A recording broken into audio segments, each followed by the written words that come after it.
Contre, effectivement, le sujet de la blockchain, c'est un peu un sujet central chez Archipel, c'est un sujet central dans ton actualité.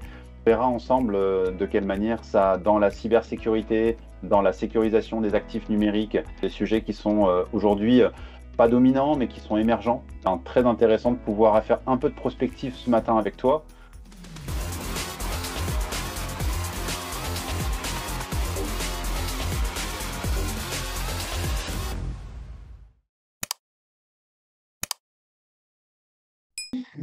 Bonjour Anan, comment vas-tu? Bonjour, ça va très bien. Et toi Très bien, merci beaucoup. Je suis ravi de te recevoir ce matin pour pouvoir également? discuter de sujets hyper intéressants parce que des sujets qui sont à la fois immédiats et d'actualité et en même temps qui sont un peu le futur. Tu peux en quelques instants présenter qui tu es et quel est ton parcours dans les grandes lignes? Ok.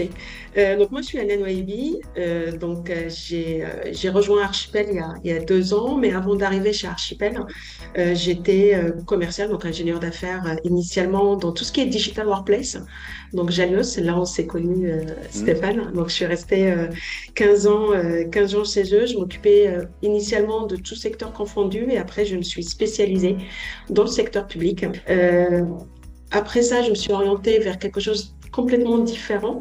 Je cherchais plutôt une start-up avec une levée de fonds et qui était prête à scaler dans la data.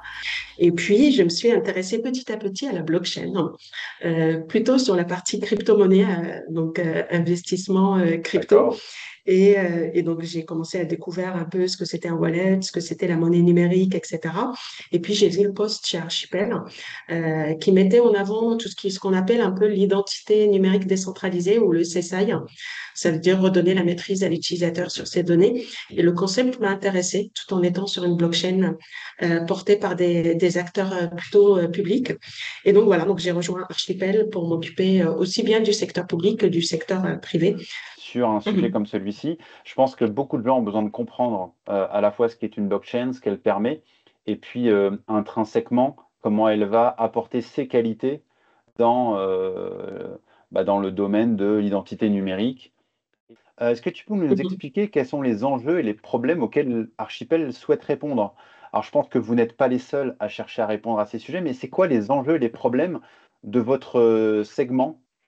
Alors, les enjeux d'Archipel, d'une façon, on va dire, générale, avant d'entrer dans la partie identité, c'est vraiment le pouvoir lutter contre la fraude, aussi bien de la fraude documentaire que l'usurpation d'identité. Donc, on est plutôt sur des sujets de cybersécurité. Oui, Lutter contre la fraude documentaire, c'est initialement le premier produit qu'a créé Archipel.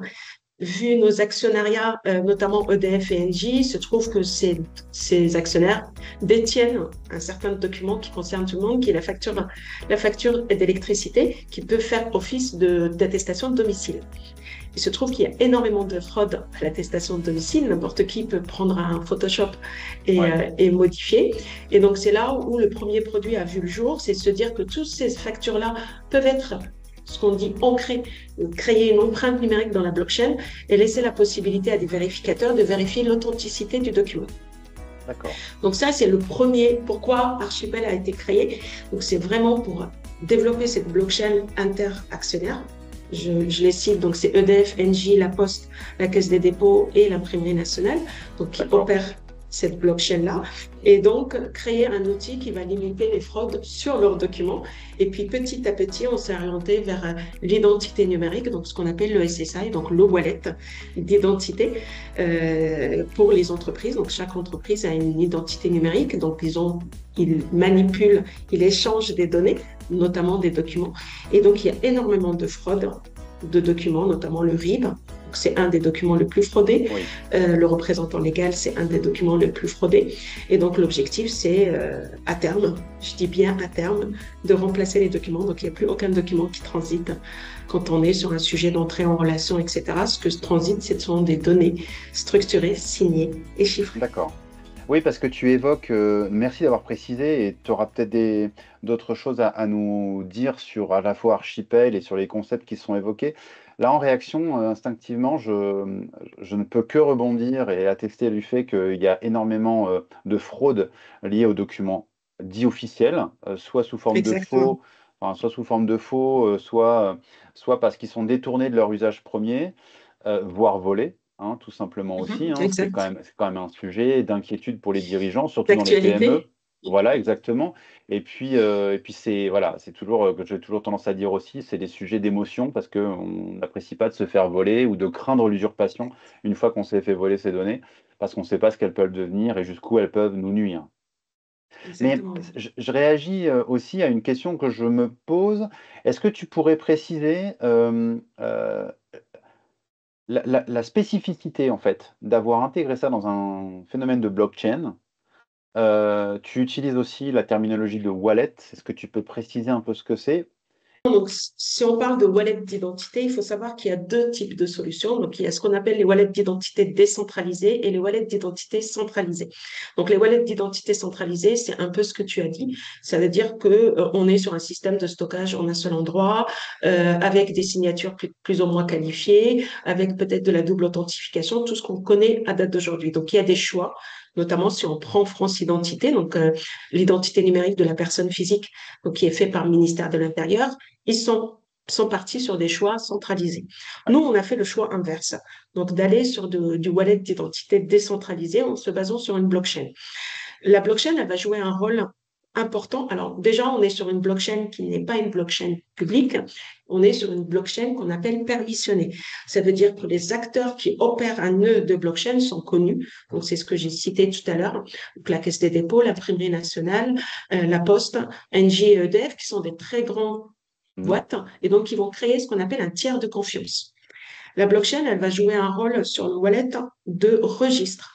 Ça veut dire qu'on va identifier quel est le wallet, le DID, ce qu'on appelle le DID, quel est le wallet qui a le droit d'émettre telle attestation. Par exemple, d'accord. si on prend l'attestation de domicile, il n'y a que le wallet de EDF qui a le droit d'émettre l'attestation de domicile. Si on prend le CABIS, il n'y a que le wallet d'Infogreffe et demain peut-être l'INPI ou l'INSEE qui ont le droit d'avoir, je parle d'attestation, cette attestation CABIS. Il n'y a que le wallet des banques qui a le droit d'avoir l'attestation RIB.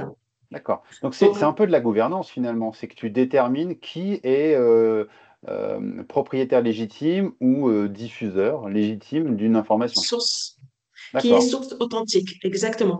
Et cette source authentique, elle est vérifiée par Infogreffe ou par le registre de commerce. Et on va aussi ancrer, je parle beaucoup d'ancrer, mais mettre dans la, c'est pas stocker, mais c'est vraiment ancrer la blockchain par rapport à un outil de stockage d'archivage légal. Le document, il est visible dans un outil d'archivage Mhm. légal, il n'est pas du tout visible dans une blockchain. Ce qu'on stocke dans la D'accord. blockchain, c'est qu'une empreinte. Et donc, ce qu'on va stocker dans la blockchain en plus, c'est les schémas de données. Tout ça, pourquoi on parle de schémas de données? Parce qu'il y a des consortiums européens qui sont en train d'être, on en a un qui existe depuis 2 ans, qui va être remplacé par un autre, donc c'est EWC, sur quoi on participe, nous, Archipel, qui va être remplacé par Build d'identité à partir de juillet 2025. Ces consortiums européens rassemblent des registres de commerce entre eux, européens, pour qu'ils puissent travailler ensemble pour normaliser les attestations. En D'accord. France, on a le CABIS, en Allemagne, on n'a pas le CABIS. Et donc, comment font les gens qui travaillent interpays? Donc, l'objectif, c'est de mettre tout ça à plat dans les consortiums et d'avoir le même type d'attestation demain qui sort du D'accord. registre de commerce. Donc, tout le monde travaille là-dessus. Et donc, ces schémas de données, nous, on va respecter cette réglementation, ce qui va arriver pour que les schémas de données soient vérifiés. C'est-à-dire qu'un CABIS, c'est toujours le nom de l'entreprise, le nom du Mhm. représentant légal, l'adresse, etc. Mais si on devait redescendre dans quelques années à une maille de petite entreprise, comment tu Mhm. présenterais, on va faire un peu de, voilà, on va faire de la projection, Anan dans deux Mhm. trois ans. Comment, ce serait quoi Ouais. ton discours en une minute, ton discours pour présenter et motiver un dirigeant à passer sur le wallet Archipel?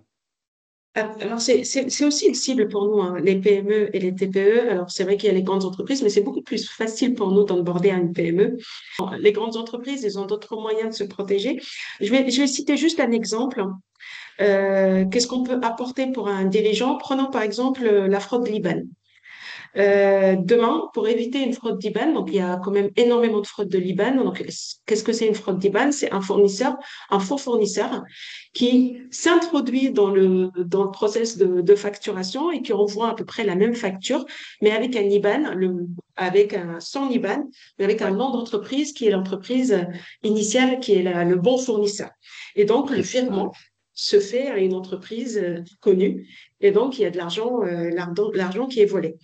Demain, comment on fait? C'est qu'en fait, on va demander aux PME de s'onboarder une seule fois. Ce sera l'unique fois sur le wallet d'Archipel. C'est quoi s'onboarder sur le wallet? C'est de se faire la première fois, en tant que représentant légal, une vérification d'identité, donc Mm. avec sa pièce d'identité et le faciès. Suite à ça, il a son attestation d'identité. Et avec ça, il va demander à Infogreffe via le wallet. Donc, tout est en 2 clics, son attestation du représentant légal, et il va pouvoir créer son wallet business, donc le wallet de la PME. Demain, on a un fournisseur qui lui envoie un IBAN. Il va simplement lui demander en envoyant un lien, peux-tu m'envoyer ton IBAN via cette procédure? Donc, le client lui-même va s'onboarder avec la même façon sur le wallet et va pouvoir aller demander son IBAN et le transmettre à l'entreprise. Alors, c'est un double avantage. Je ne le fais qu'une fois, moi, en tant qu'entreprise vérificateur, mais je le fais Ouais. aussi une fois en tant qu'émetteur. C'est-à-dire, mon fournisseur peut utiliser ce wallet pour aller le faire dans d'autres circonstances, dans d'autres D'accord. mises en relation. Donc, en fait, c'est ça qui est important, c'est que je le fais une fois, je m'onboard une fois, mais demain, rapidement, quelqu'un me demande, moi, en tant qu'entreprise, je veux aller demander un crédit bancaire, on me demande l'attestation IBAN et CABIS, je le fais via mon wallet et je le transmets au wallet du vérificateur. D'accord. Alors, vous allez me dire, est-ce que tout le monde doit être équipé de wallet? Oui, mais pas forcément le même wallet. Là, c'est le rôle du consortium européen. Tous les wallets doivent respecter des normes, Oui. dont IDAS 2, mais aussi des normes OpenID, je ne rentre pas dans le détail, pour qu'on puisse se parler entre nous. Au niveau réglementation, ce qu'il faut savoir, c'est qu'au niveau européen, donc il y a eu une mise à jour de la réglementation IDAS. Donc il y a une deuxième version qui s'appelle IDAS 2, qui est sortie en février 2024. Donc, il y a une mise à jour de la première version qui était plutôt orientée signature électronique avec les différentes qualifications. Et donc, IDAS 2, la particularité, c'est qu'ils ont intégré le sujet et la notion du wallet d'identité comme moyen d'authentification et d'identification. L'Europe exige à tous les pays membres de Mhm. fournir une identité numérique pour tous les citoyens. D'ici D'accord. 2030, 80% des citoyens français doivent être équipés d'identité numérique.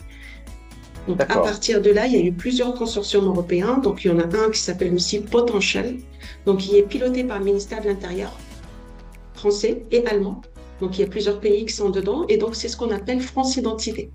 Donc, comme D'accord. si je ne sais pas si tu as la nouvelle pièce d'identité, mais si tu as la nouvelle, la petite, tu as possibilité de télécharger France Identité et d'avoir ta pièce d'identité numérique que tu peux présenter à la SNCF, par exemple, ton passeport.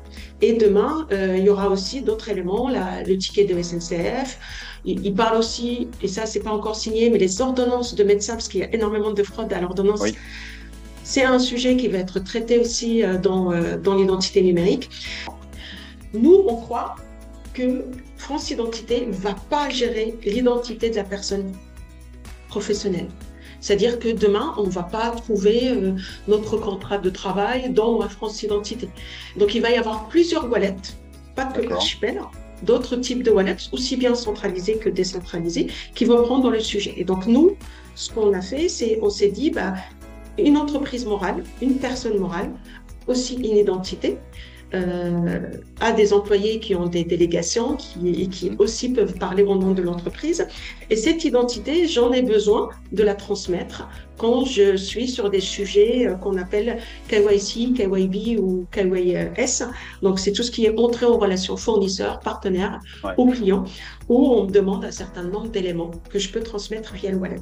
Important aussi, c'est fin 2027, toutes les entreprises qui ont un certain nombre de clients, donc à peu près 40-50 millions de clients, et tout ce qui est banque, assurance, transport, énergie et secteur public, doivent accepter le wallet comme moyen d'authentification et d'identification. Si moi, demain, j'ai un wallet Archipel et je veux me connecter sur ma mairie, Ils sont dans l'obligation d'accepter mon wallet.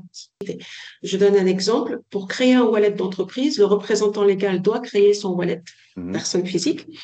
Comment on vérifie son identité? Donc, pour vérifier son identité, on va passer soit par des outils qui existent de type ID 360 de DocaPost, ce qu'on appelle les PVID ou les SVID. Ça veut dire que je prends en photocopie ma pièce d'identité et je fais ce qu'on appelle une preuve du vivant, Oui, un faciès de 360 degrés pour reconnaître que c'est bien moi qui a demandé l'ouverture. Donc d'accord, ça, il y a une première vérification qui se fait. Donc, et on fournit ce qu'on appelle une attestation d'identité. Et c'est avec cette attestation d'identité que je vais aller demander mon attestation de représentant légal à Infogreffe.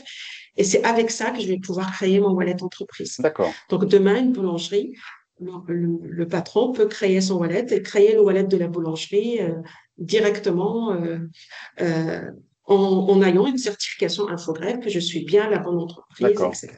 Donc en fait, si j'extrapole, est-ce qu'il est vrai de dire que le sujet du wallet va à la fois gérer la problématique de vérification de la source et de la valeur de la source, à la fois pourrait aller sur un sujet d'authentification certifiée Exact. et de gouvernance ou de gestion de mon. Alors, tout à l'heure, tu parlais des permissions, des délégations, etc. Mais en fait, gérer un peu ma gouvernance de droit et avec qui je travaille et qui a autorité pour, je sais pas, mon comptable pour les opérations comptables, etc. Il y a quelque chose qui est un peu tout en un et on comprend que l'ambition est importante. Tu parles de 2027, tu parles de 2030, ça paraît demain. Oui. Pourtant, c'est un sujet qui n'est pas très visible. Enfin, c'est un enjeu de. Enfin, quand on parle de blockchain, de wallet, etc., pour plein de dirigeants d'entreprise, comme pour plein de particuliers, c'est quelque chose qui est quand même encore très abstrait. C'est quoi le plan de marche? C'est quoi l'ambition d'Archipel? C'est quoi le planning que vous avez? Parce que ça paraît énorme comme sujet. Alors, on sait que l'Europe va pouvoir, comme les États, imposer des choses, mais imposer n'est pas forcément faire adopter. Euh, Mhm. comment, Exactement. C'est comment pas. tu vois la maturité et comment tu vois la marche à suivre? Mhm. Alors, ce qu'il faut savoir, c'est que l'Europe n'impose pas aux citoyens ou à l'entreprise d'avoir un wallet, mais impose à l'entreprise, à la banque, d'accepter le wallet pour ceux qui le font naturellement D'accord, sans obligation. Donc, il n'y a pas une obligation pour l'utilisateur final, mais il y a une obligation pour plutôt les entreprises pour accepter le wallet. d'accord, Comme ok. ça, ils veulent une viralité, en fait. Le wallet, il va apporter certes de la sécurité, d'échange de données, Oui, mais il va aussi apporter une lutte contre la fraude d'usurpation.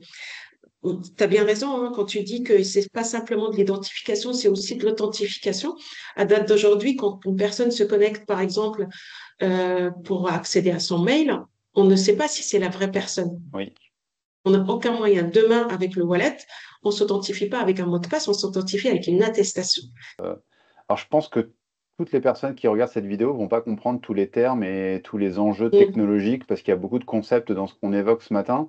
Par contre, on le sait, toi et moi, en plus, on s'est effectivement rencontrés dans un univers du collaboratif où on sait que sans adoption, il n'y a pas d'outil, ou en tout cas, il n'y a pas de Exactement. bon usage de l'outil. Donc, je me dis en fait que le sujet du wallet, etc., c'est des sujets qui vont vous demander énormément d'énergie en termes de pédagogie, en termes D'évangélisation, oui. d'évangélisation, etc. Nous, on le voit en traitant la cybersécurité. On a beaucoup d'enjeux encore de pédagogie, d'évangélisation d'aider les gens à passer à l'action. Alors souvent, nous, chez Sibyl, on réalise de l'analyse de risque et on fait une analyse de risque plutôt holistique, c'est-à-dire qu'on va sur l'ensemble des sujets, gouvernance, management, outils technologiques, organisation de travail, processus, etc. J'imagine que chez Archipel, pour arriver à délivrer un produit technologique qui réponde à tous les usages que tu évoques, j'imagine que vous avez un plan de communication ou vous avez, comme peut-être ce matin ce qu'on est en train de faire, des intentions de Au communication. niveau de l'évangélisation, oui, alors ce qu'on a fait, c'est que via les consortiums, on participe à plusieurs consortiums. J'ai cité tout à l'heure OWC Mhm. avec les registres de commerce, Potentiel avec France Identité, mais on en a un autre qui s'appelle Trace for You, qui est sur la traçabilité, parce qu'un wallet, ça peut être aussi pour un produit.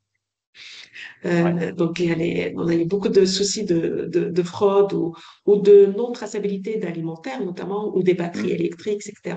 Et donc, il y a ce sujet que chaque produit peut être porté par un wallet qui trace un petit peu la vie du produit. D'accord, Donc, il y a super. une communication qui est faite par nous, une communication qui est faite au niveau européen. Et puis, c'est quand même un sujet il y a la réglementation qui nous aide. C'est-à-dire que Ouais, les entreprises savent qu'ils doivent le faire.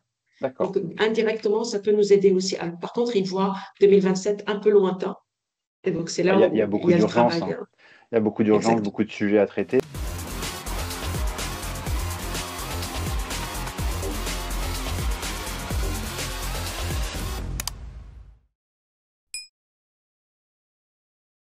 Très bien. Ok. C'était un peu plus clair, Je un peu suis plus concret. Ouais, c'est un peu plus concret, mais un c'est peu plus. important parce que les dirigeants d'entreprise, ils vont, en fait, tout ce qu'on évoque là, on pressent que ça va intéresser des Eh curieux. oui. Et Mhm. le problème, c'est qu'aujourd'hui, les dirigeants de PME, ils sont sollicités énormément et sollicités un peu dans l'urgence ou dans l'angoisse, hein. C'est des sujets de trésorerie, des sujets d'énergie, des sujets de réglementation, des sujets. Tu parlais du passage de la facturation numérique.